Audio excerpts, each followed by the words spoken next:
Morning, my dear students and friends. Welcome to Skill India channel. इससे पिछले video में हमने एयर कूलिंग सिस्टम के बारे में पढ़ा था। आज के इस वीडियो में हम पढ़ेंगे वाटर कूलिंग सिस्टम के बारे में। जैसा कि इसमें भी नाम से जाहिर है, वाटर कूलिंग, इसमें पानी के माध्यम से जो है वो इंजन की गर्मी को जो है वो बाहर ले जाया जाता है। इसकी डेफिनेशन है कि इस सिस्टम में पानी के माध्यम से इंजन की गर्मी को इंजन से बाहर ले जाया जाता है। वाटर कूलिंग सिस्टम भी 3 प्रकार के होते हैं। आज के इस वीडियो में हम वाटर कूलिंग सिस्टम को भी 3 भागों में जो बांटा गया है उनके ऊपर डिस्कस करेंगे। तो वो 3 भाग हिस्से कौन कौन से हैं वाटर कूलिंग सिस्टम के? Types of water cooling system. Water cooling system को भी 3 भागों में बांटा गया है, जिसमें सबसे पहला है थर्मोसाइफन सिस्टम, दूसरा है आपका इम्पैरेलर थर्मोसाइफन सिस्टम और तीसरा आपका पंप सर्कुलेशन सिस्टम। अब ये तीनों सिस्टम जो है वो किस तरह से काम करते हैं, इनके ऊपर हम बारी बारी से डिस्कस करेंगे। तो सबसे पहला हमारा सिस्टम है थर्मोसाइफन सिस्टम। तो थर्मोसाइफन सिस्टम में किस तरह से वर्क करता है और क्या क्या इसमें पार्ट्स लगे होते हैं, इसको हम इस चित्र के माध्यम से देखेंगे। ये जो आपको चित्र दिखाई दे रहा है, ये है आपका थर्मोसाइफन सिस्टम। तो थर्मोसाइफन सिस्टम में होता क्या है कि पानी जो है थर्मोसाइफन की विधि से जो है वो गर्म होता है। उदाहरण के लिए, जिस तरह से आप घर में पानी गर्म करते हैं किसी बर्तन के अंदर, अगर उसमें आप कोई बुरादा वगैरह डाल दें उस पानी में, तो आप देखेंगे कि वो बुरादा जो है वो ऊपर की तरफ आना शुरू हो जाता है। जैसे जैसे पानी गर्म होता है तो बुरादा जो है वो ऊपर की तरफ को आता है। यानी इससे क्या होता है कि जो ठंडा पानी होता है वो नीचे की तरफ जाता है और जो गर्म पानी होता है वो ऊपर की तरफ को आना शुरू हो जाता है, जिससे उस बर्तन के अंदर रखा हुआ सारा का सारा पानी जो है वो गर्म हो जाता है। इसी विधि जिस ये थर्मोसाइफन सिस्टम भी इसी विधि के ऊपर जो है वो काम करता है। इस सिस्टम के अंदर आप देख पा रहे हैं कि एक रेडिएटर जो है इसके अंदर लगा हुआ होता है, लेकिन इस रेडिएटर का जो साइज है वो बहुत बड़ा होता है, क्योंकि इस विधि में जो पानी गर्म किया जाता है वो थर्मोसाइफन की विधि से होता है। उसमें पानी को ठंडा करने के लिए कोई फैन वगैरह जो है वो नहीं लगा होता।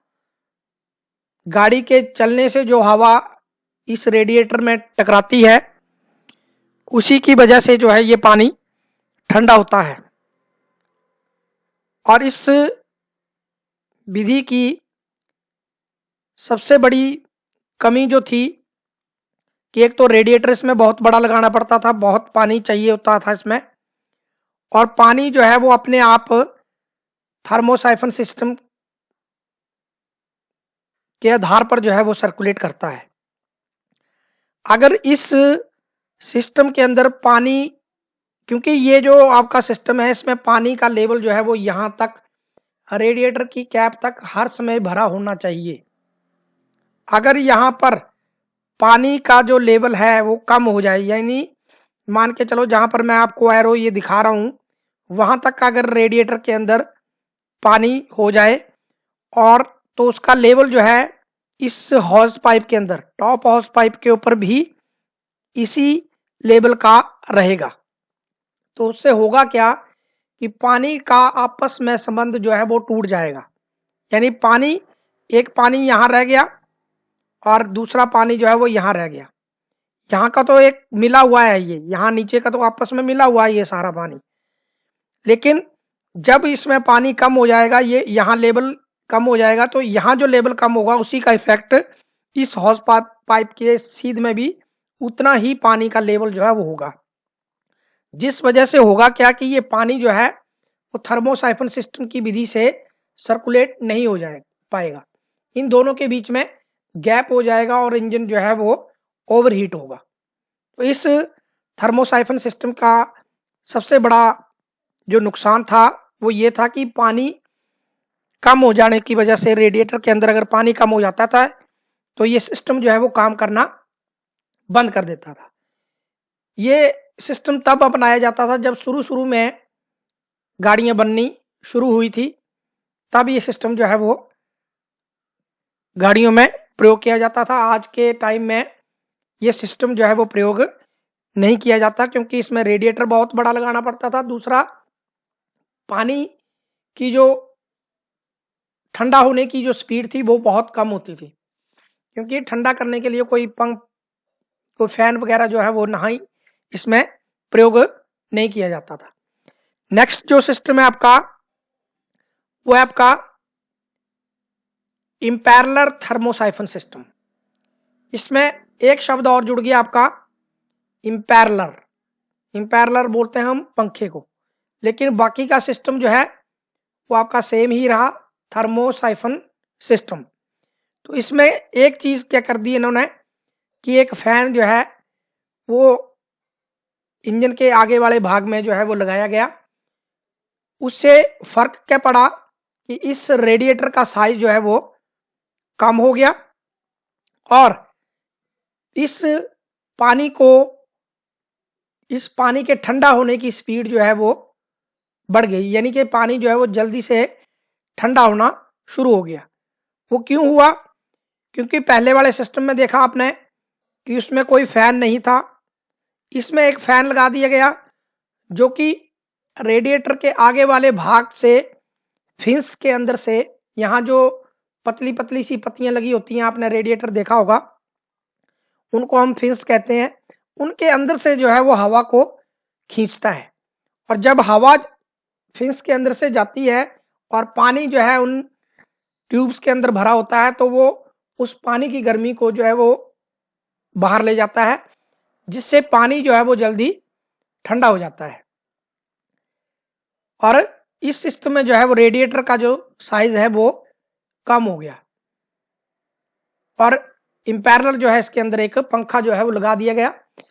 लेकिन जो इसकी डिसएडवांटेज है वो वही की वही रही कि अगर इसमें पानी का आपस में अगर संपर्क टूट जाता है तो ये सिस्टम भी काम करना जो है वो बंद कर देता है, क्योंकि इसके जो काम करने की विधि है वो वही है, थर्मोसाइफन सिस्टम। सिर्फ पानी को ठंडा करने के लिए एक फैन जो है वो लगा दिया जाता है। अब हम बात करेंगे अगले सिस्टम के बारे में। अगला जो सिस्टम है वो है आपका पंप सर्कुलेशन सिस्टम। ये सिस्टम जो है वो आजकल की गाड़ियों में प्रयोग किया जा रहा है। जैसा कि नाम आपका लिखा हुआ है यहाँ पर, पंप। पंप के द्वारा जो है वो पानी को सर्कुलेशन किया जाता है। इसको हम एक पिक के माध्यम से देखेंगे। यहाँ जो आपको ये पिक दिखाई दे रही है, इसमें आपका यहाँ पर फैन तो इसमें लगा ही है, जैसे कि आपने पंप इंपैरेलर थर्मोसाइफन सिस्टम में देखा था। लेकिन इस सिस्टम के अंदर एक पंप जो है वो यहाँ पर, जिसको हम वाटर पंप कहते हैं, वो जोड़ दिया जाता है। जिससे होता क्या है कि पानी को जो है वो, एक पानी को प्रेशर से जो है वो सिलेंडर के अंदर भेजा जाता है, और पानी जब प्रेशर के साथ सिलेंडर के अंदर जाता है तो वो जल्दी से जो है वो इंजन की गर्मी को जो है वो बाहर ले जाता है। और इसमें इस सिस्टम के अंदर रेडिएटर का साइज जो है वो बहुत कम हो जाता है, क्योंकि ये फैन जो है वो रेडिएटर के बाहर वाली साइड से हवा को जो है वो अंदर की तरफ को खींचता है, जिससे रेडिएटर का साइज जो है वो पानी की कम जरूरत पड़ती है हमें रेडिएटर में। और सबसे बड़ा जो लाभ है इस सिस्टम का वो ये है कि ये जो पानी है, पानी को जो है वो रेडिएटर के लोअर टैंक से ये वाटर पंप जो है उठाता है, और इंजन के अंदर जो है, इंजन के अंदर जो वाटर जैकेट्स बने होते हैं, जिस तरह से आपको ये कलर दिखाई दे रहा है ये जीआईएफ इमेज में, कि यहाँ से रेडिएटर के लोअर टैंक से पानी उठा और वाटर जैकेट्स के अंदर घूमता है, और वाटर जैकेट्स से घूमता हुआ रेडिएटर के अपर टैंक में चला जाता है। और अपर टैंक में से जाने के बाद ये पानी जो है वो धीरे धीरे लोअर टैंक की तरफ आ जाता है।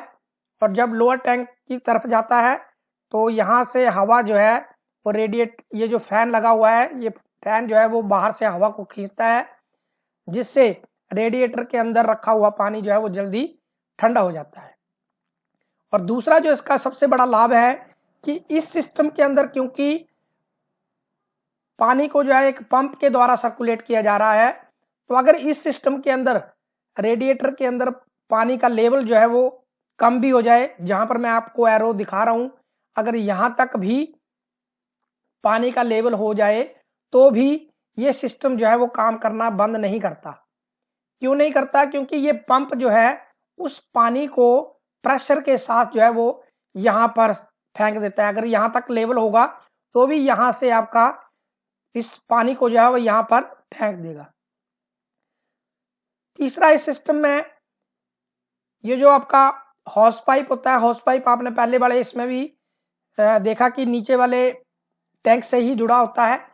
इसका एक कारण ये होता है इस सिस्टम के अंदर जो कारण है और बाकी वाला के, क्योंकि पानी थर्मोसाइफन और इम्पैरेलर थर्मोसाइफन सिस्टम में क्या होता था, क्योंकि ठंडा पानी जो है वो नीचे वाली टैंक की तरफ जाएगा हल्का होने के कारण, और इस सिस्टम में भी ऐसा ही होता है कि जब पानी ठंडा होता है तो नीचे वाले टैंक की तरफ जो है वो पानी इकट्ठा होता है ठंडा। तो आपको क्वेश्चन में ये भी पूछ सकते हैं कि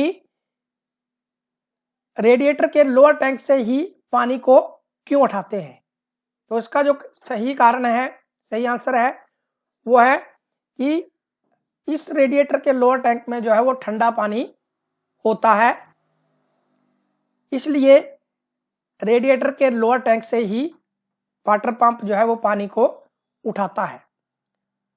और ये सिस्टम जो है वो आजकल की गाड़ियों में जो है वो प्रयोग किया जा रहा है। तो इस वीडियो में आपने देखा कि वाटर कूलिंग सिस्टम जो है वो कितने प्रकार के होते हैं, जिसमें सबसे पहला था आपका थर्मोसाइफन सिस्टम, जिसमें आपने देखा कि एक बहुत बड़े रेडिएटर का प्रयोग जो है वो किया जाता है, और अगर उसमें पानी का लेवल कम हो जाए तो वो सिस्टम जो है वो काम करना बंद कर देता था।